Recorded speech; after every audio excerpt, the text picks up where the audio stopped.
Hello बच्चों, good evening. कैसे हो तुम लोग? सैटरडे को आपका क्लास नहीं हो पाया था। कुछ टेक्निकल इश्यूज आ गए थे। आपको पता था कि मैथ का क्लास चल रहा था, अचानक से कुछ इश्यूज आए थे। तो सैटरडे को खास तौर पे वीकेंड में और उस वीकेंड में शायद कुछ टेक्निकल इश्यूज को ट्रबल शूट किया जाता होगा, जिस वजह से उस दिन क्लासेस आपका रुक गया था। हमारा आज का टॉपिक है रूल्स ऑफ एडजेक्टिव। आपको याद होगा कि मैंने एडजेक्टिव चैप्टर पढ़ा दिया है। आपका स्पीड से बिल्कुल सिलेबस चल रहा है। हमारे ऑफलाइन के सिलेबस से भी आपका ज़्यादा आगे चल रहा है। तो इस चैप्टर के बाद हम लोग कुछ ट्रांसलेशन का स्किल सीखने वाले हैं, लेकिन चूंकि ये चैप्टर चल रहा है तो इस चैप्टर को कंप्लीट कर लेते हैं पहले। ठीक है। तो रूल्स ऑफ एडजेक्टिव, एडजेक्टिव के बारे में पहले तो मैंने आपको पढ़ा दिया था। सारे एडजेक्टिव्स के बारे में मैंने आपको पढ़ाया था। अब हम लोग पढ़ने वाले हैं एडजेक्टिव्स के नियम, यानी कि किन किन एडजेक्टिव्स का प्रयोग किन अर्थों में करते हैं। कुछ कंफ्यूजिंग एडजेक्टिव्स होते हैं जिसका प्रयोग हम गलत कर लेते हैं सामान्यतः। ठीक है। तो गलत जब कर लेते हैं तो उसको सुधारने के लिए हमें इनको पढ़ना होगा, इनको समझना होगा। जैसे मच एंड मेनी, मच और मेनी का प्रयोग लगता है कि एक ही जैसा है। मच मने भी बहुत होता है और मेनी मने भी बहुत होता है, लेकिन आपको पता होना चाहिए कि मच का प्रयोग क्वांटिटी को बतलाने के लिए करते हैं, यानी मात्रा को बतलाने के लिए करते हैं। और मेनी का प्रयोग कहाँ करते हैं? संख्या को बतलाने के लिए करते हैं, यानी किसी चीज़ की संख्या को बतलाने में करते हैं। तो उसी तरह के बहुत सारे अंतर हैं, जैसे little, a little, the little, अलग अलग प्रयोग होते हैं। क्या अंतर होता है सब में? Few, a few, the few, very few, इसमें क्या अंतर होता है? जैसे ऑल एंड होल, ऑल मने पूरा होता है, सब होता है, सभी होता है, संपूर्ण होता है। लेकिन होल का मतलब भी पूरा या संपूर्ण के अर्थ में हम लोग समझते हैं। लेकिन what are the differences between these two adjectives? whenever these are used as an adjective, then how can you differentiate from these two terms? तो इन चीज़ों को हम लोग सीखने वाले हैं आज के टॉपिक में। काफ़ी मज़ेदार टॉपिक मैंने बनाया है। आप पहले बता दीजिए जल्दी से, ऑनलाइन हैं आप लोग कि नहीं? मुस्कान, यस सर, और लोग ऑनलाइन है। आवाज़ आ रही है? काजल, मुस्कान, पल्लवी, आवाज़ आ रही होगी। इससे एक लाइव फीलिंग आता है कि आप मेरे साथ जुड़ गए हैं, तो मुझे भी बात करने में थोड़ा लाइव फीलिंग आता है। चलिए मैं स्टार्ट कर लेता हूं अपने टॉपिक को। आज का हमारा टॉपिक यही है, इसको इंड करना है आज। तो हम ना बारी बारी से पहले आपको अपने तरीके से बता दूंगा मैं, उसके बाद आपको यहाँ पे बहुत लिखा रहता है सब कुछ, और इसी फाइल को मैं अपलोड भी कर देता हूँ। इससे पिछले चैप्टर प्रोनाउन को भी अपलोड कर दिया था, और इस चैप्टर को भी फिर से अपलोड कर दूंगा जैसे ही ये चैप्टर खत्म होगा। चलिए, तो मैं पहले अपने तरीके से सिखा दूं कि मच एंड मेनी में क्या डिफरेंसेस होता है। मच का प्रयोग हम मात्रा को बताने के लिए करते हैं। एक पेज ले लेते हैं नया सा हम, ठीक है। जैसे सबसे पहले हम यहाँ लिखते हैं मच।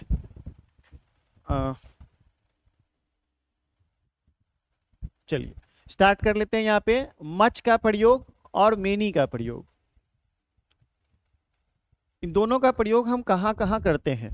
मच का प्रयोग भी देखिए, दोनों का हिंदी अर्थ अगर आप देखें तो दोनों का हिंदी अर्थ एक ही होता है। इसका भी होता है बहुत और इसका भी होता है बहुत, है ना।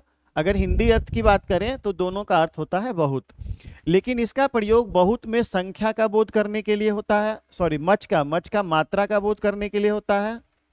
मात्रा, अंग्रेजी में इसे हम लोग कहते हैं क्वांटिटी, यानी क्वांटिटी का प्रयोग करने के लिए हम लोग मच का प्रयोग करते हैं। जैसे आई हैव मच मिल्क, मेरे पास बहुत दूध है ना। I have much water to drink, मेरे पास पीने के लिए बहुत वाटर है। अगर हम मेनी वाटर कर देंगे तो वो गलत अर्थ आएगा, ठीक है।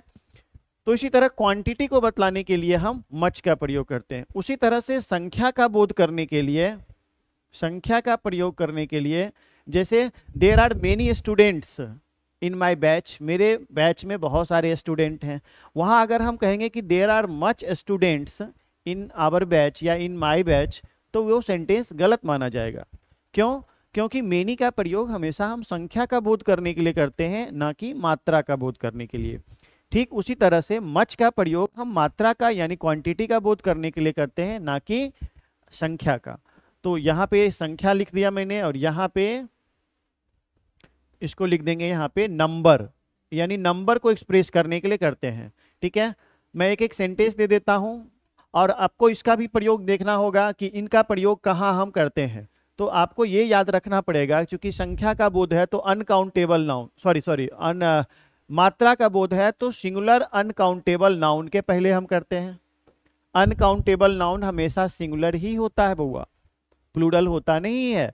क्यों? क्योंकि हम पानी को तो गिन नहीं सकते हैं, दूध को भी नहीं गिन सकते हैं, तेल को भी नहीं गिन सकते हैं। क्या आप जाते हैं दुकान में तो क्या कहते हैं कि 3 तेलें दीजिए, 3 पानियां दीजिए, ऐसा कहते हैं क्या? नहीं कहते हैं। यानी कि उससे संख्या का बोध ही नहीं होता है, बल्कि मात्रा का बोध होता है। तो ये हमेशा सिंगुलर अनकाउंटेबल नाउन, यानी अनकाउंटेबल नाउन जिसकी गिनती नहीं कर सकते हैं, और वो हमेशा क्या होता है भाई? सिंगुलर। इसलिए हम इसको S.U.N लिखे हैं, मतलब सिंगुलर अनकाउंटेबल नाउन। और ये सिंगुलर अनकाउंटेबल नाउन के पहले ही हम किसका प्रयोग करते हैं? मच का।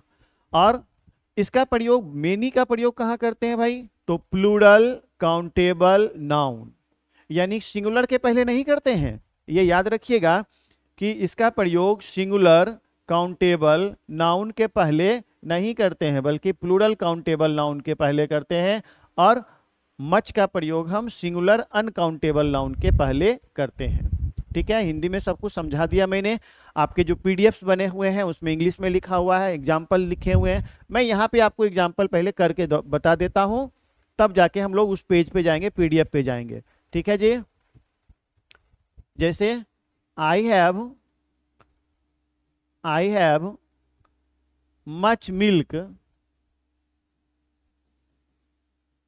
to use, या टू ड्रिंक दे दीजिए। मेरे पास ज्यादा दूध है पीने के लिए।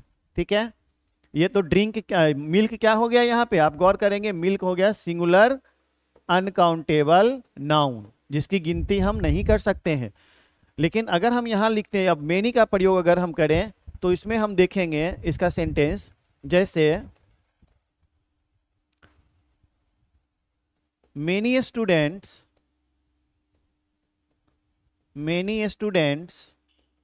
आर लेबोरियस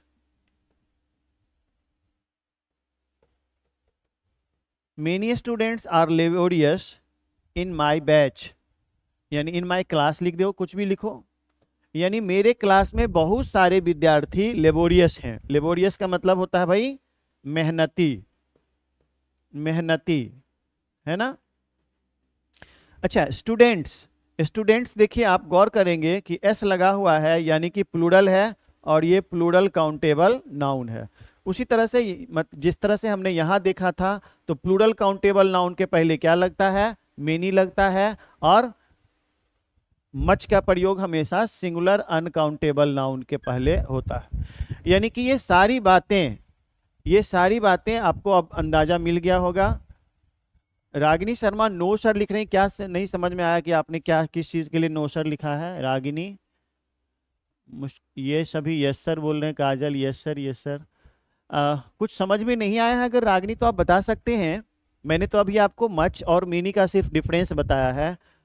ठीक है, अगर आपको कुछ समझ में नहीं आ रहा हो, कुछ बातें अगर मन में क्लियर नहीं हो रही हो, तो आप जरूर कॉन्सेप्ट एक बार वहाँ पे ऑनलाइन है अगर आप, तो आप निश्चित तौर पे वहाँ पे मैसेज कर दें, कमेंट कर दें, और मैं उसको रिप्लाई कर दूंगा। ठीक है, तो so these are some differences between much and many. You know very well about the differences between much and many. मैंने सामान्य भाषा में भी समझाया, और बिल्कुल सामान्य भाषा में, कि मच का मतलब होता है मात्रा का बोध करने के लिए। मात्रा बोले तो क्वांटिटी, और मेनी मतलब संख्या का बोध करने के लिए, यानी नंबर को व्यक्त करने के लिए। और ग्रामेटिकली हम कैसा देखते हैं कि सिंगुलर अनकाउंटेबल नाउन के पहले मच का प्रयोग, और प्लूरल काउंटेबल नाउन के पहले मेनी का प्रयोग, और सिंगुलर काउंटेबल नाउन के पहले मेनी और ना मच, इन दोनों में से किसी का प्रयोग हम नहीं करते हैं। ठीक है, चलिए हम इसको आगे बढ़ाते हैं। अब अपने पीडीएफ पे आ जाते हैं, और वो पीडीएफ में अब मैं आपको बता दूं कि मैंने क्या क्या आपके लिए लिखा है। देखो ध्यान से। सर समझ गए हैं, रागिनी शर्मा, अच्छा चलिए समझ गए हैं, थैंक यू। मच और मेनी, अब यहाँ पे जो मैंने आपको बताया, गौर करिएगा कि जो मैंने वहां पे अभी बताया आपको, वो सारा अंतर आपको यहाँ पे इंग्लिश में लिखा हुआ है। ठीक है जी, हाँ, ये सारा इंग्लिश में लिखा हुआ है। Much is used to express the meaning of quantity, मैंने बताया भी था कि actually much is used for expressing the meaning of quantity, for the Hindi meaning बहुत, हिंदी मीनिंग बहुत के लिए, and used before singular uncountable noun, और इसका प्रयोग सिंगुलर अनकाउंटेबल नाउन के पहले होता है। एक बार जो लोग ऑनलाइन हैं, आपसे मैं पूछना चाहता हूं कि जब मैं हिंदी में समझा देता हूं अपने तरीके से, अच्छे तरीके से, तो वो जो इंग्लिश में लिखा हुआ है, तो क्या इसका हिंदी लिखना जरूरी है यहाँ पे? आप एक बार हाँ या ना बोल दें। अगर मैं यहाँ पे फिर से हिंदी में लिखूं उन्हीं चीज़ों को, तो समय तो ज़्यादा लगेगा। आप बताइए, लिखना जरूरी है हाँ या ना? आप यस या नो में जवाब दीजिए जल्दी से, जो 3 लोग ऑनलाइन हैं, ताकि मैं आगे आपको कंटिन्यू कर सकूं। अगर आप समझ गए हैं तो यस लिखिए, और नहीं तो नो। मुस्कान नो सर, रागिनी भी नो सर, है ना, और एक काजल भी नो सर। चलिए, इसका मतलब है कि सभी लोग प्रॉपर समझ रहे हैं। अब मुझे यहाँ हिंदी लिखने की आवश्यकता नहीं है। इंग्लिश में लिखा हुआ पीडीएफ आपको मिल जाएगा, हिंदी में मैं यहाँ समझा रहा हूँ। ठीक है, मैं आगे बढ़ता हूँ अब। चलो, थैंक यू सो मच। आप सबसे उम्मीद भी यही थी कि आप सब समझ रहे हैं। अब आप गौर करो यहाँ पे थोड़ा सा और इस पर टाइम स्पेंड करें। आई हैव मच मनी। मनी देखो क्या होता है, सिंगुलर अनकाउंटेबल नाउन होता है।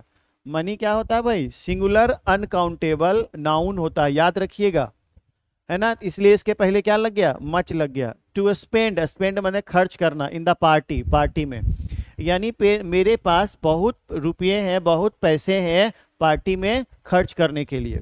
हैव यू मच मनी, क्या तुम्हारे पास भी ज़्यादा पैसे हैं, है ना। तो इसके देखिए, मनी के पहले हमने क्या लगाया है? मच का। चलिए, ये सब बातें मैंने पहले भी कर ली।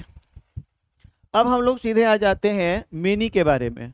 मेनी के बारे में मैं आपको पहले समझा चुका हूं, बस जल्दी से इसको पूरा कर लेते हैं बस केवल। मीनी का प्रयोग बहुत के अर्थ में करते हैं, meaning the express of number, सब कुछ बता चुके हैं, लेकिन ये प्लूरल काउंटेबल नाउन के पहले होता है ना। सबको मैंने भी बताया कि प्लूरल काउंटेबल नाउन के पहले क्या लगता है? संख्या को बतलाने के लिए मेनी, और सिंगुलर अनकाउंटेबल नाउन के पहले क्या लगता है? मच। अब तो मुझे लगता है अब का आपका भी मन उब गया होगा पढ़ते पढ़ते मच और मेनी में, इतनी बार मैंने बता दिया। देखो ध्यान से, यहाँ पर मेनी फ्रेंड्स लिखा हुआ है। फ्रेंड्स क्या है? प्लूरल काउंटेबल नाउन, तो इसके पहले क्या लग गया? मेनी। स्टूडेंट्स क्या है? प्लूरल काउंटेबल नाउन, तो इसके पहले लग गया मेनी। देखो, मेनी स्टूडेंट्स आर लेबोरियस, मैंने एग्जाम्पल अभी दिया भी था। चलो ठीक है, समझ में आ गया होगा। अब आ जाते हैं सम और एनी पर। ठीक है, सम और एनी के बारे में आपको बता दें कि सम का प्रयोग और एनी का प्रयोग किस किस अर्थ में करते हैं। अगर एडजेक्टिव के रूप में, अभी मैं प्रोनाउन के बारे में नहीं बात कर रहा हूं, अभी सिर्फ बात कर रहा हूं मैं एडजेक्टिव के बारे में। यानी सम माने कुछ, एनी मतलब कोई या एक के अर्थ में होता है। ठीक है, तो आप जब ध्यान रखना कि जब एक के अर्थ में होगा तब तो सिंगुलर होगा, लेकिन जब कोई के अर्थ में होता है तो कोई के साथ सिंगुलर भी लगता है और प्लूरल भी लगता है। आपको ये तो याद रखना ही है, लेकिन सबसे मेन थिंग क्या याद रखना है कि सम का प्रयोग अफर्मेटिव सेंटेंस में करते हैं एडजेक्टिव के रूप में। अफर्मेटिव, अफर्मेटिव बोले तो सकारात्मक वाक्य। ठीक है, और सम के बाद हम क्या कर रहे हैं? एनी, और एनी का प्रयोग हम करते हैं निगेटिव सेंटेंस में। निगेटिव, बस आपको यही दो चीज याद रखना है। And you may identify the differences between some and any. आप पा सकते हैं दोनों में अंतर। whenever sum is used in affirmative sentence as well as any is used in negative sentence, यानी कि whenever these are used in affirmative and negative respectively, क्रमशः ऐसा प्रयोग हो, that means कि these are used as an adjective, तो इसका प्रयोग एडजेक्टिव के रूप में हुआ होता है। ठीक है, आपको याद क्या रखना, मैं फिर से एक बार बोल देता हूं कि सम का प्रयोग अफर्मेटिव में और एनी का प्रयोग निगेटिव में होता है। अब इसमें से कुछ बातें ऐसी हैं जिसको समझना है, तो उसको हम लोग इस तरह से फिर से आगे इसको समझने के लिए करते हैं। जैसे देखिएगा ध्यान से, जिस बात को मैंने अभी सिखाया पहले उस बात को हम लोग कर लेते हैं। आई हैव सम मिल्क, मेरे पास कुछ दूध है। ये सेंटेंस अफर्मेटिव है। अफर्मेटिव का पता होगा आपको, बेसिक ग्रामर में मैंने बताया था। अफर्मेटिव सेंटेंस किसको कहते हैं? It is a sentence which has yes sense, माने जिसका हाँ अर्थ हो। और निगेटिव सेंटेंस किसको कहते हैं? It is a sentence which has no sense, जिसका ना अर्थ हो। तो हाँ अर्थ वाले को अफर्मेटिव और ना अर्थ वाले को निगेटिव सेंटेंस कहते हैं। निगेटिव सेंटेंस की एक पहचान होती है कि उसमें कम से कम एक निगेटिव वर्ड का होना आवश्यक होता है ना। There is at least one negative word should be concerned in negative sentences, यानी नकारात्मक वाक्य निगेटिव सेंटेंस में कम से कम एक निगेटिव वर्ड जरूर होता है। ठीक है जी, हाँ जी। तो ये देखिए अफर्मेटिव सेंटेंस है, ये सही है। अगर आप यहाँ पे एनी का प्रयोग कर देते हैं, एनी का प्रयोग आपने कर दिया, तो ये गलत क्यों हो गया? क्योंकि ये सेंटेंस था अफर्मेटिव और आपने लगा दिया एनी, तो ये सेंटेंस हो गया गलत। ठीक है, बस अभी इतना अंतर आपको सीखना है। और उसके बाद दूसरा अंतर क्या है इसमें से गौर करना कि सम का प्रयोग क्वांटिटी को बतलाने के लिए सिंगुलर अनकाउंटेबल नाउन के पहले होता है। थोड़ा छोटा करना पड़ेगा इसको,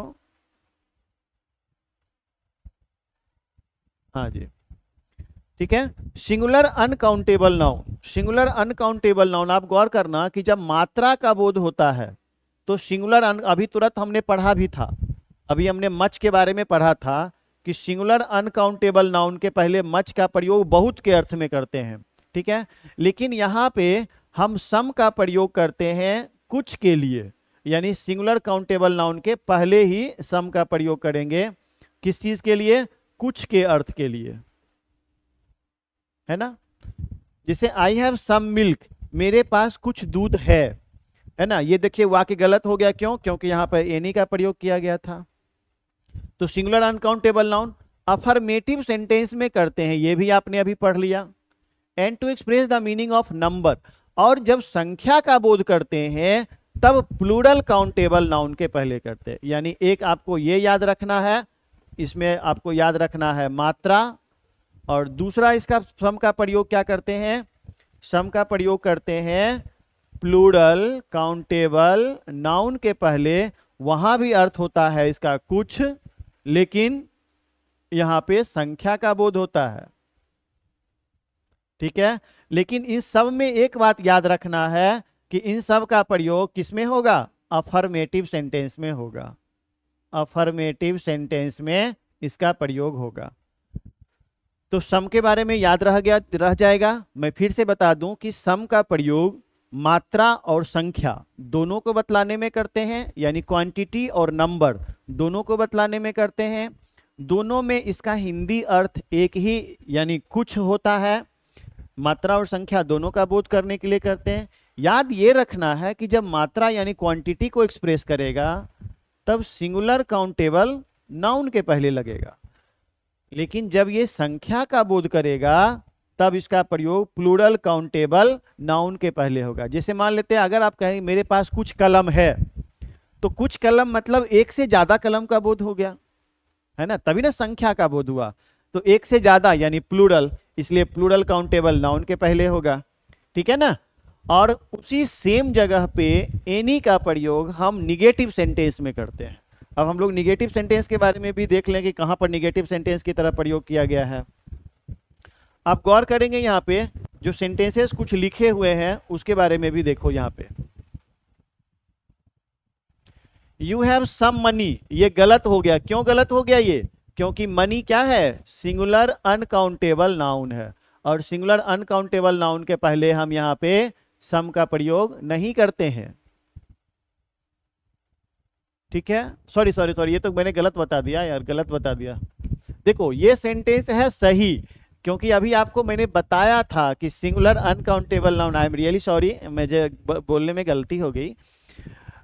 ये है सिंगुलर अनकाउंटेबल नाउन, और सिंगुलर अनकाउंटेबल नाउन के पहले भी हम सम का प्रयोग करते हैं। ये वाक्य है सही, और ये सेंटेंस इसलिए भी सही है क्योंकि ये अफर्मेटिव है। लेकिन इस सेंटेंस में देखिए ये अफर्मेटिव है, लेकिन इसमें एनी का प्रयोग कर दिए, इसलिए ये वाक्य हो गया गलत। ठीक है, जो मैंने पहले बात बोला था उसी पर हम लोग हैं। आई हैव सम बुक्स, आप यहां पे गौर करोगे कि प्लूरल काउंटेबल नाउन है, तो इसके पहले भी हम सम का प्रयोग करते हैं। सम के प्रयोग आप सीख गए होंगे।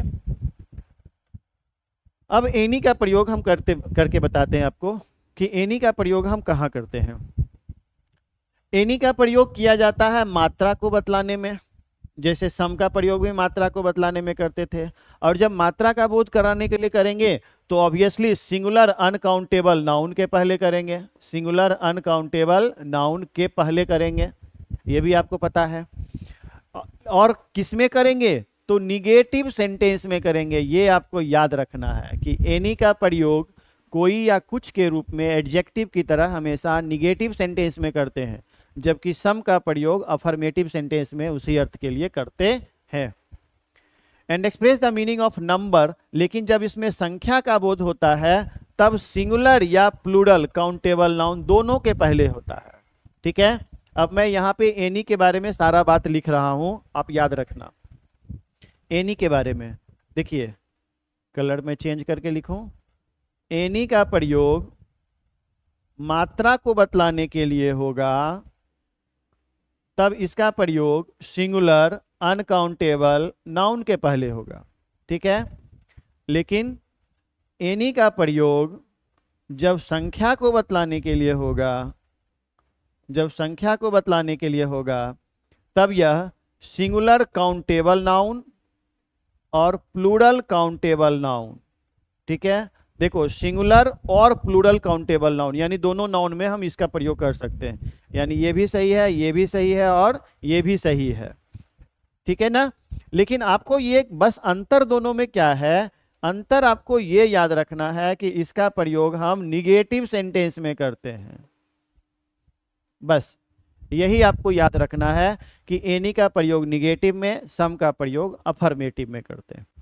अब आपके सामने ना इन सारी चीजों को ये याद रखना है आपको, यहाँ जो इंग्लिश में लिखा हुआ है वो सारी बात यहाँ पे लिखा हुआ है कि any is used as an adjective before singular uncountable noun and whenever any expresses the meaning of संख्या in English, संख्या in Hindi, it is used before singular countable noun and plural countable noun also, यानी singular और plural countable noun any का इन negative sentence.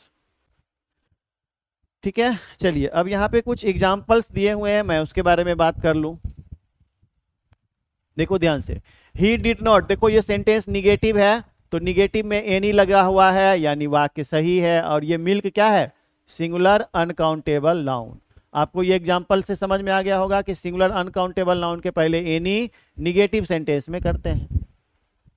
ठीक है, अब दूसरा sentence में गौर करना कि यहाँ पर ही डिड नॉट तो लगा हुआ है, निगेटिव तो लगा हुआ है, लेकिन यहाँ पर सम का प्रयोग कर दिया गया जो गलत है। मैंने बोला था कि निगेटिव में सम का प्रयोग नहीं करना है। चलिए, there is not any milk, ये देखिए ये सेंटेंस सही है। क्यों सही है, क्योंकि ये देखिए नोट लगा हुआ है और इंक क्या है, सिंगुलर अनकाउंटेबल नाउन है, इसलिए पहले इसके पहले एनी लगा हुआ है। ठीक है, और ये गलत क्यों है, क्योंकि नोट लगा हुआ है लेकिन यहाँ पर सम लगा हुआ है, तो ये सेंटेंस हो गया गलत। इसी तरह के और भी एग्जाम्पल दिए हुए हैं। एक एग्जाम्पल आप देख लीजिए, देखो एनी के बाद यहाँ बुक दिया हुआ है यानी सिंगुलर काउंटेबल नाउन है। ठीक है, तो एनी लगा हुआ है। यहाँ देखो प्लूरल है, प्लूरल काउंटेबल नाउन है, तो इसके पहले भी एनी लगा हुआ है। बस सिर्फ शर्त ये है कि सम का प्रयोग अफर्मेटिव में और एनी का प्रयोग निगेटिव में होगा। ठीक है भाई, आप लोग समझ गए होंगे। उम्मीद करते हैं कि हम सम और एनी में डिफरेंस समझ में आ गया होगा।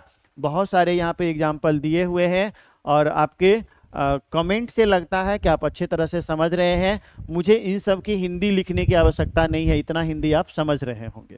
ठीक है, चलिए मैं आगे अब बात कर लूं आगे। और आगे अब हम लोग पढ़ेंगे अब little, a little and the little के बारे में। ठीक है, अच्छा एक चीज और यहाँ लिखा हुआ उसको आप लोग ध्यान से देख लेना कि इंट्रोगेटिव सेंटेंस अगर रहे, अगर सेंटेंस इंट्रोगेटिव रहे, देखो ध्यान से, अगर सेंटेंस इंट्रोगेटिव रहे यानी प्रश्नवाचक रहे, अगर प्रश्नवाचक वाक्य रहे तो इसमें हम दोनों का प्रयोग कर सकते हैं। अफर्मेटिव में सम, निगेटिव में एनी, इंट्रोगेटिव में दोनों, सेम अर्थ के लिए। ठीक है, बस यही याद रखना है बस। तो आप देखो यहाँ पर एनी का प्रयोग, यहाँ पे सिंगुलर अनकाउंटेबल नाउन था तो एनी का प्रयोग किए, ये वाक्य सही हो गया। क्यों? क्योंकि इंट्रोगेटिव सेंटेंस था। Will you give me some coffee, क्या तुम मुझे कुछ कॉफ़ी दोगे? तो इसका मतलब क्या हो गया, ये सिंगुलर अनकाउंटेबल नाउन हो गया।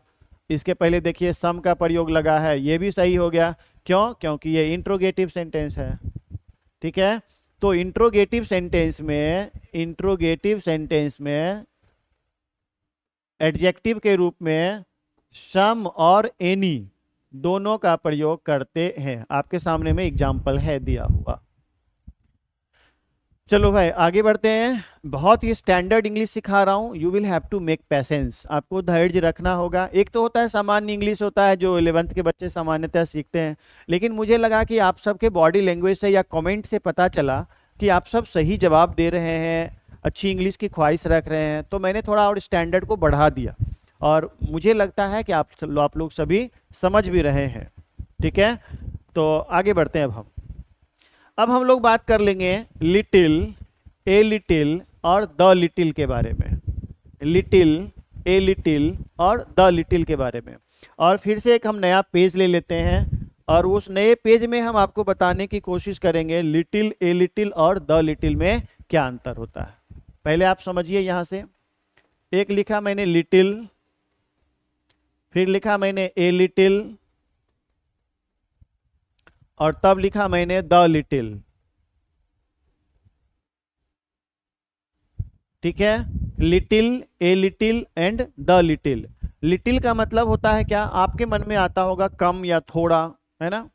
कम या थोड़ा के अर्थ में हम लिटिल का प्रयोग करते हैं। तो आप लिटिल मास्टर शब्द का सुनते होंगे। लिटिल मास्टर किनका नाम था? लिटिल मास्टर याद है किसी को? आपका मैं जनरल नॉलेज थोड़ा इंप्रूव करूं, बहुत देर हो गया पढ़ाए हुए, आपसे मैं बात करूं थोड़ा। लिटिल मास्टर के नाम से कौन फेमस थे? इनफैक्ट फेमस हैं भारत। बताइए, लिटिल मास्टर किसी जानते हैं? लिटिल मास्टर किनको कहा जाता था? यस सर, बोल तो रहे हैं यस सर। बताइए, नाम बता दीजिए। Muskan, who is named as little master in Indian history?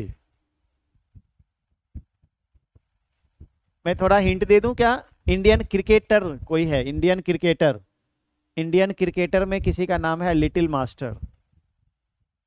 चलिए, अगर आप बता पाएंगे तो बताइए, नहीं तो मुझे बताना पड़ेगा।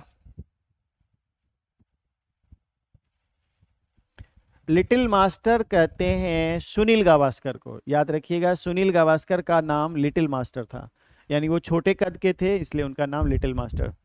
नहीं पता है, कोई बात नहीं, मैंने बता दिया। सुनील गावस्कर एक क्रिकेटर हैं, थे, इनफैक्ट क्रिकेटर थे।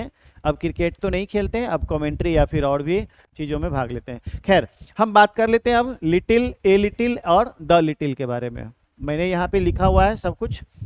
अब आप थोड़ा गौर करना कि लिटिल का प्रयोग हमेशा हम निगेटिव सेंस में करते हैं, इसलिए मैंने माइनस दे दिया, है ना। लिटिल का प्रयोग हम माइनस में यानी निगेटिव अर्थ में करते हैं। मैं सेंटेंस भी बताऊंगा, आप धैर्य रखिए। ए लिटिल का प्रयोग हम प्लस के सेंस में करते हैं, यानी क्या हो गया, अफर्मेटिव सेंटेंस में करते हैं, यानी इसका सेंस हमेशा सकारात्मक होता है। और द लिटिल का प्रयोग प्लस एंड माइनस दोनों में करते हैं।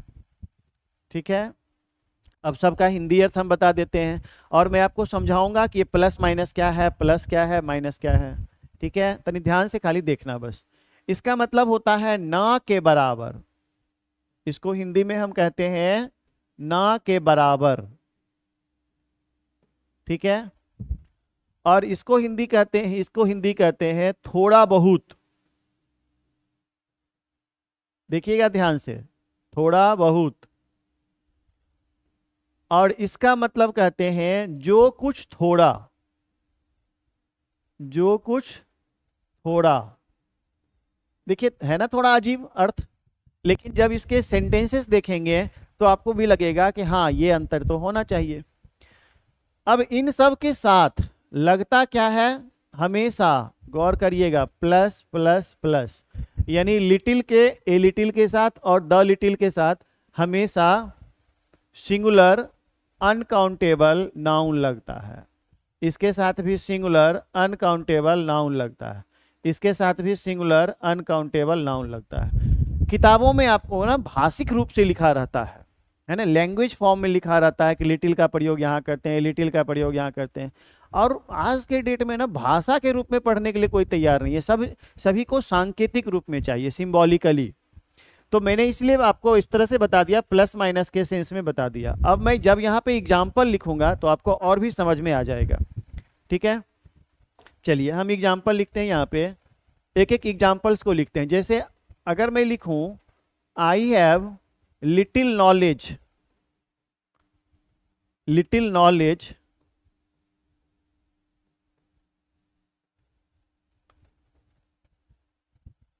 इन इंग्लिश, चलिए I have little knowledge in English, इसका मतलब क्या हो गया कि मेरे पास, देखो ना के बराबर, मेरे पास अंग्रेजी में ना के बराबर ज्ञान है, यानी लगभग मुझे ना के बराबर ज्ञान है, नहीं आता है अंग्रेजी।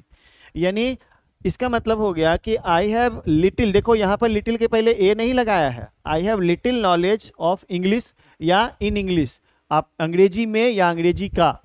तो इसका मतलब हो गया कि मुझे अंग्रेजी में ना के बराबर ज्ञान है। लेकिन आप जैसे ही करते हैं यहाँ पे, ये हमारा पहला हो गया, ये हमारा दूसरा हो गया, ये हम तीसरा पढ़ रहे हैं। जैसे आई हैव, अब गौर करना यहाँ पे a little knowledge, a little, I have a little knowledge in English, इसका मतलब क्या हो गया कि मेरे पास अंग्रेजी का थोड़ा बहुत ज्ञान है। अगर हम लिखते हैं यहाँ पे ए लिटिल, तो हम कहेंगे मेरे पास अंग्रेजी का थोड़ा बहुत ज्ञान है। अब हम एक सेंटेंस लिखते हैं जिसमें द लिटिल का प्रयोग हुआ हो। जैसे आई have the little knowledge, I have the little knowledge in English, I want to teach you, I want to teach you। अब गौर करो इस सेंटेंस पे, आई have the little knowledge of in English, मेरे पास अंग्रेजी में जो कुछ थोड़ा ज्ञान है, आई वॉन्ट टू, मैं चाहता हूं, टू टीच यू, आपको पढ़ा देना। यानी मेरे पास जो कुछ थोड़ा ज्ञान है मैं आपको पढ़ा देना चाहता हूं। मतलब क्या है, इससे दो अर्थ निकलता है, एक प्लस अर्थ, एक माइनस अर्थ। प्लस अर्थ क्या है कि जो कुछ है, जितना ही है मैं देना चाहता हूं, मैं पढ़ाना चाहता हूं। लेकिन इसका एक नकारात्मक अर्थ भी निकलता है कि मेरे पास ज्यादा है ही नहीं। जैसे मैं आपको कहूं कि हमको जितना ही आता है मैं आपको दे दूंगा, पढ़ा दूंगा, मेरे पास जितना ही रुपया है मैं आपको दे दूंगा। इसका मतलब एक अर्थ ये भी निकलता है कि मेरे पास ज्यादा रुपये हैं ही नहीं। तो जब नहीं का अर्थ निकलता है तो वह सेंटेंस माइनस अर्थ में रहता है। जब प्लस का, जब यानी जो कुछ का अर्थ निकलता है तब वो प्लस के अर्थ में आता है। यानी कि आप समझ गए होंगे कि लिटिल, ए लिटिल और द लिटिल, लिटिल का प्रयोग जब हमने निगेटिव सेंस में किया तो देखिए केवल लिटिल लिखल था, ए लिटिल लिखा तो अफर्मेटिव सेंस में अर्थ आया, और द लिटिल आया तो अफर्मेटिव और निगेटिव दोनों सेंस में अर्थ इसका आया। आप गौर करेंगे कि इन सब के साथ देखिएगा ध्यान से कि लिटिल के साथ, लिटिल हो चाहे ए लिटिल हो चाहे द लिटिल हो, सबके साथ क्या लगा हुआ है, नॉलेज लगा हुआ है। देखिएगा ध्यान से, नॉलेज लगा हुआ है। और नॉलेज क्या है, नॉलेज है सिंगुलर अनकाउंटेबल नाउन। यानी आप ये कह सकते हैं कि इन सब के साथ little, a little, the little, सबके साथ क्या लगता है, सिंगुलर अनकाउंटेबल नाउन लगता है, इसके सिवा कुछ नहीं। अगर आप कह देंगे यहाँ पे, अगर आप कह देंगे कि आई हैव लिटिल पेन्स, है ना, I have little pens to give you, मान लेते हैं मुझे, मेरे पास आपको देने के लिए कम कलमे हैं, तो गलत हो जाएगा आपका सेंटेंस। ये सेंटेंस पूरी तरह से गलत हो जाएगा, क्योंकि लिटिल के साथ ना तो पेन्स लगेगा ना पेन लगेगा। क्यों? क्योंकि ये काउंटेबल नाउन होते हैं, है ना। इसलिए पहले मैंने आपको नाउन पढ़ा दिया था ताकि आपको इस बात का अंदाजा मिले कि क्या काउंटेबल होता है, क्या अनकाउंटेबल होता है। तो उम्मीद करते हैं कि लिटिल के बारे में आपको समझ में आ गया होगा। ये था हमारा लिटिल का कहानी। इसी तरह से हम आपको फ्यू की कहानी बताएंगे, और तब सारा चीज पीडीएफ में अंग्रेजी में लिखा हुआ है। ये मैं आपके लिए ही बनाता हूं, तो जितनी बातें मैं अपनी भाषा में यहाँ बता रहा हूं वो सभी बातें वहां पर सिर्फ अंग्रेजी में मेरी ही भाषा में लिखी हुई मिलेगी। ठीक है, चलिए समझ में आ गया। एक बार यस सर बोल दीजिए तो मुझे लगता है मुझे भी थोड़ा कॉन्फिडेंस आए। अभी शायद तुरंत ही आपने, काजल ने, रागिनी ने यस सर कहा है 7:42 पे। समझ में आ गया आपको? और भी जो लोग ऑनलाइन जुड़े हुए हैं, कोई दिक्कत अगर हो तो बताइए, किसी चीज़ में कन्फ्यूजन हो तो बताइए। यस सर, काजल का भी जवाब आ गया। चलो ठीक है, तो ये था हमारा लिटिल की कहानी। लिटिल के बारे में मैंने लिटिल, ए लिटिल और द लिटिल सबको मैंने बोर्ड पे समझा दिया। इन सब चीज़ों को हमने वहाँ पे पीडीएफ के फॉर्म में भी रख दिया है। ठीक है, हाँ, no problem sir, Ragini Sharma. ठीक है, थैंक यू रागिनी। अब हम इसी तरह से एक अपने अगले टॉपिक फ्यू की कहानी समझ लेते हैं। फ्यू का प्रयोग क्या करते हैं, भूल गए थे क्या? फ्यू के बारे में समझ लेते हैं। बस सब कुछ वही है, सब कुछ वही है, सब में केवल अंतर थोड़ा होगा कि प्लूरल काउंटेबल नाउन का वहां पे प्रयोग करेंगे। तब हम लोग फिर अपने पीडीएफ पे चलेंगे। इसी तरह से जैसे अभी हमने लिटिल सीखा उसी तरह से फ्यू। चलो अब देखो, यहां से यहां पर हम सबसे पहले लगा दिए फ्यू, तब लिख दिए, थोड़ा जगह ले लेते हैं, ए फ्यू।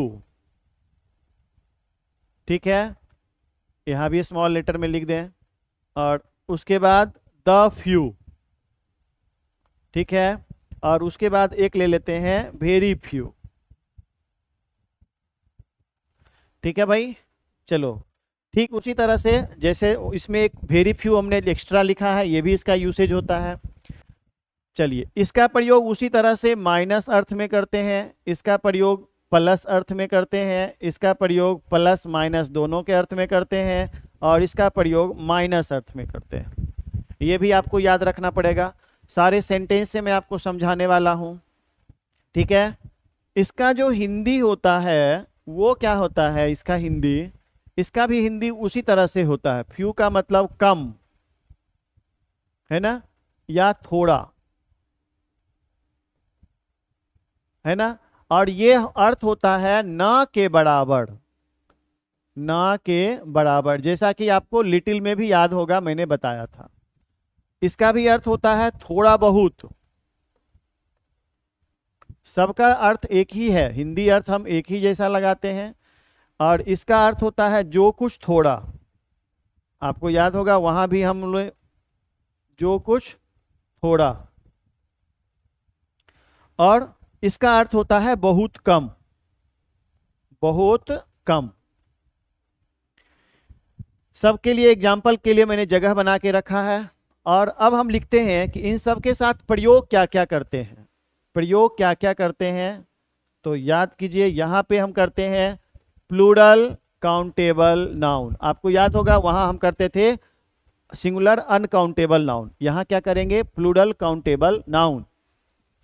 यहाँ पे भी करेंगे प्लूरल काउंटेबल नाउन, इसमें भी करेंगे प्लूरल काउंटेबल नाउन, और इसमें भी हम हमेशा करेंगे प्लूरल काउंटेबल नाउन। आप देखेंगे सब एक फॉर्मेट में यूज होते हैं। चलो ठीक है जी, हाँ जी, मुस्कान बोल रही है यस सर। चलो इसी तरह पेशेंस रख के थोड़ा देर और समझना है बस। और मैं आपको इसी तरह से डायग्राम बना के सिंबॉलिकली समझाता हूँ, तो आपके दिमाग में एकदम बिल्कुल परफेक्ट सेट हो जाता होगा। आप इसे स्क्रीनशॉट लेके, आप वीडियो से स्क्रीनशॉट लेके, स्क्रीनशॉट तो संभवतः होता नहीं है, तो आप पॉज करके उसे लिख सकते हैं। हालांकि जो पीडीएफ देंगे उसमें तो भाषा के रूप में लिखा हुआ है। चलो अब हम एक एक एग्जाम्पल पे आ जाते हैं, एक एक एग्जाम्पल पे बात कर लेते हैं। कलर चेंज कर लें तो आपके लिए और भी अच्छा रहेगा। चलिए एक एक एग्जाम्पल पे, जैसे मुझे क्या लेना है, प्लूरल काउंटेबल नाउन। ठीक है ना, तो क्या करूं, I have few pens, I have few pens to give you. यानी मुझे देने के लिए आपके पास ना के बराबर कलमे हैं, मुझे तुमको देने के लिए मेरे पास ना के बराबर कलमे। देखिए फ्यू तो लगाए हैं लेकिन इसके पास पेंस लगाए हैं, यानी प्लूरल काउंटेबल नाउन लगाए हैं। देखिए मेरे पास ना के बराबर कलमे हैं तुमको देने के लिए, यानी तुम्हें देने के लिए, आपको देने के लिए मेरे पास ना के बराबर कलमे हैं। ठीक है जी। अब हम यहाँ पे देंगे, फिर से एक एग्जांपल लेते हैं, इसको मिटा देते हैं यहाँ पर, केवल आप कलर से ही समझ में आ जा रहा है आपको। फिर से व्हाइट कलर से लेते हैं। अब देखो ध्यान से, प्लस अर्थ लेना है। I have a few pens to give you. ठीक है, देखो ध्यान से, I have a few pens to give you, मेरे पास थोड़ी बहुत कलमे हैं, टू गिव यू, आपको देने के लिए। थोड़ी बहुत कलमे हैं तो यानी अफर्मेटिव अर्थ हुआ, यानी प्लस सेंस आया। और यहाँ पे क्या मैंने बोला कि मेरे पास ना के बराबर कलमे हैं आपको देने के लिए, तो सेंटेंस का अर्थ क्या आ गया? निगेटिव। और यहाँ पे सेंटेंस का अर्थ क्या आ गया? अफर्मेटिव, यानी कि प्लस अर्थ आ गया। ठीक है, अब आते हैं यहाँ पे जो कुछ थोड़ा प्लूरल काउंटेबल नाउन, आप गौर करेंगे यहाँ भी प्लूरल काउंटेबल नाउन, यहाँ भी प्लूरल काउंटेबल नाउन है ना, प्लूरल काउंटेबल नाउन। चलिए अब हम लोग यहाँ पे सेंटेंस लिखते हैं, I have the few pens, मेरे पास जो कुछ कलमे हैं, I would like to give you, I would like to give you, यानी मैं आपको देना चाहूंगा। मेरे पास जो कुछ कलमे हैं मैं आपको देना चाहूंगा, तो जो कुछ थोड़ी बहुत कलमे हैं, जो कुछ है ना, इसका मतलब हुआ कि मेरे पास जो भी कुछ कलम है मैं आपको देना चाहता हूं, देना पसंद करूंगा, यानी मेरे पास ज्यादा है ही नहीं। तो ज्यादा है ही नहीं ये नकारात्मक अर्थ हो गया, और जो कुछ है मैं आपको दे दूंगा ये सकारात्मक अर्थ हो गया, यानी कि इसका द फ्यू का मतलब क्या निकलेगा? प्लस और माइनस दोनों अर्थ में। ठीक है, चलिए अब आते हैं वेरी फ्यू। वेरी फ्यू का मतलब होता है बहुत कम। जैसे एग्जाम्पल लेता हूं मैं, दिख रहा होगा आपको नीचे, हाँ ठीक है दिख रहा है। वेरी फ्यू स्टूडेंट्स है ना are as intelligent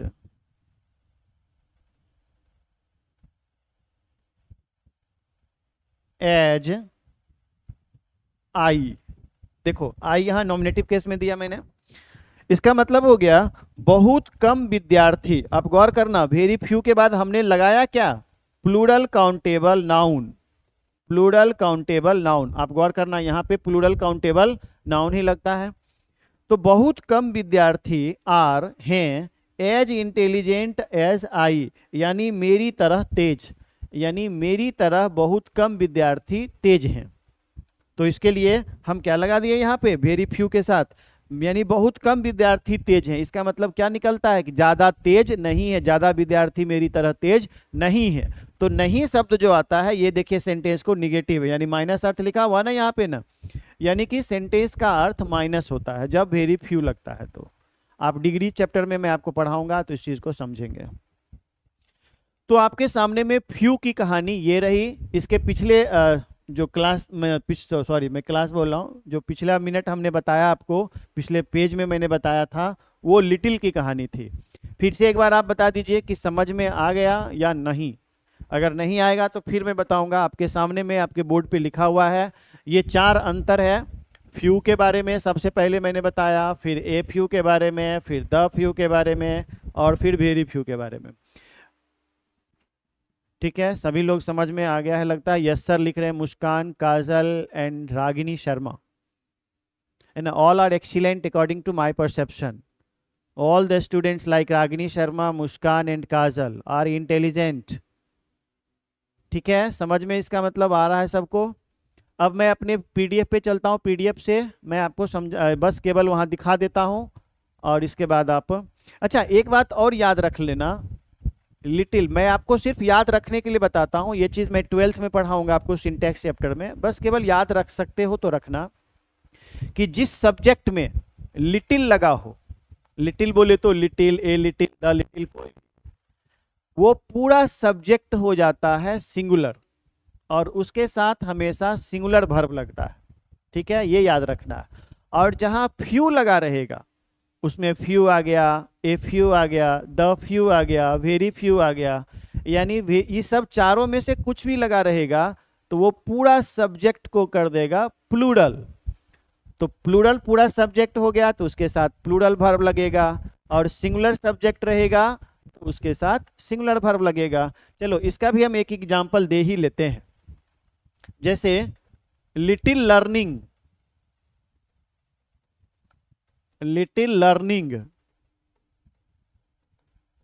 is a dangerous thing, dangerous thing.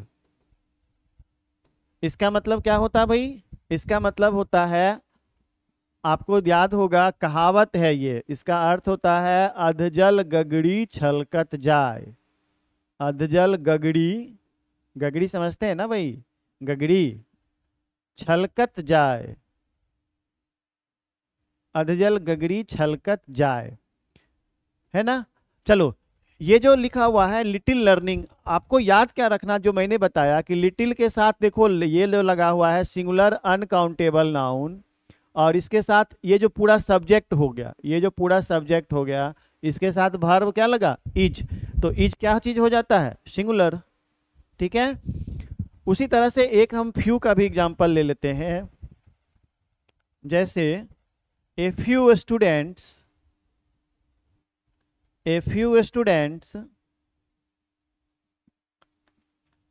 Have come to me, यानी कि कुछ विद्यार्थी, यानी बहुत कम विद्यार्थी, मैंने ए फ्यू मैंने कुछ, थोड़ा बहुत विद्यार्थी मेरे पास आए, यानी मेरे पास थोड़े बहुत विद्यार्थी आए, यानी कुछ कम थे, यानी आए, यानी प्लस अर्थ में।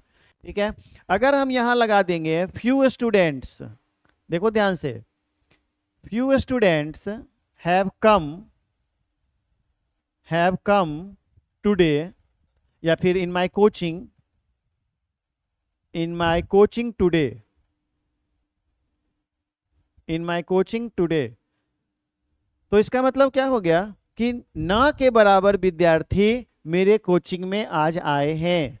ठीक है, तो इसका मतलब क्या हो गया? देखो फ्यू स्टूडेंट्स लगा हुआ है तो प्लूरल हो गया, इसलिए वर्ब क्या लग गया? प्लूरल वर्ब लग गया।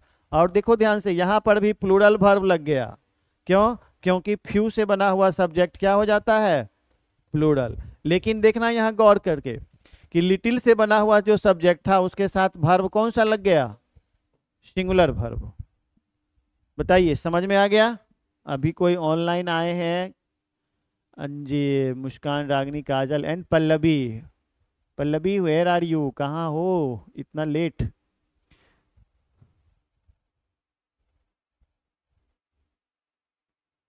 चलो कोई बात नहीं, आप देख लेना, आज काफ़ी अच्छा चीज़ मैंने पढ़ा दिया आपको, और इन चीज़ों को आपको समझ लेना है। ठीक है, अभी मैं कुछ वर्ड पावर आपको अपलोड कर देने वाला हूं, और वर्ड पावर और ये वाला फाइल, जिसमें से आपको ना यहाँ तक समझ के रखना है। देखना ध्यान से, ये देखो लिटिल का प्रयोग सब किया हुआ है, उसके बाद फ्यू का use of few, a few, the few, ये सारे देख लो ध्यान से, ये सब यहाँ पे लिखा हुआ है ना, न्यूमेरल एडजेक्टिव के रूप में किसके पहले लगते हैं, मैंने सिंबॉलिकली सब समझा दिया। अगर नहीं समझ में आएगा तो अगले दिन बोलना। ठीक है, चलो तो ये few, a few, the few, इन सब के बारे में पढ़ा दिया, द फ्यू के बारे में पढ़ा दिया, है ना। ये सारा बात, जितना बात मैंने बताया सब एग्जाम्पल के साथ यहाँ पे लिखा हुआ है। अगले दिन अब हम लोग पढ़ेंगे ऑल एंड होल में डिफरेंस। ऑल का मतलब भी सभी होता है, और होल का मतलब भी सभी होता है या संपूर्ण होता है। यानी यहाँ तक हम लोग आज पढ़ चुके हैं। ठीक है, आपको सामने में दिख रहा होगा rule number 5, use of all and whole. Use of all and whole, कहाँ हम ऑल का प्रयोग करते हैं, कहाँ होल का प्रयोग करते हैं। होल का मतलब भी संपूर्ण होता है। जैसे our my whole body is covered, मेरा पूरा शरीर ढका हुआ है। तो उसमें हम ऑल का प्रयोग क्यों नहीं करेंगे, हम लोग बात करेंगे अगले दिन, ठीक है। अभी आप 11th में हैं, आप किसी भी चीज़ को बहुत ही शिद्दत से सीखिए, धीरे धीरे सीखिए, कम सीखिए, लेकिन अच्छे से सीखिए। आप हर नहीं तो अंग्रेजी में एक कहावत है, हेस्ट मेक्स वेस्ट, हड़बड़ में गड़बड़। मैं बार बार यूज़ करता हूँ, आप भी इसको यूज़ करना, हड़बड़ में गड़बड़। जितना हड़बड़ी करोगे उतना गड़बड़ी होगा। तो हड़बड़ में गड़बड़ नहीं करना है, कम पढ़ो, सही पढ़ो, सटीक पढ़ो, ठीक है। और वर्ड पावर में अपलोड कर देता हूँ अभी, और आप उसे ज़रूर याद कर लेना, ठीक है। Thank you so much and have a good night.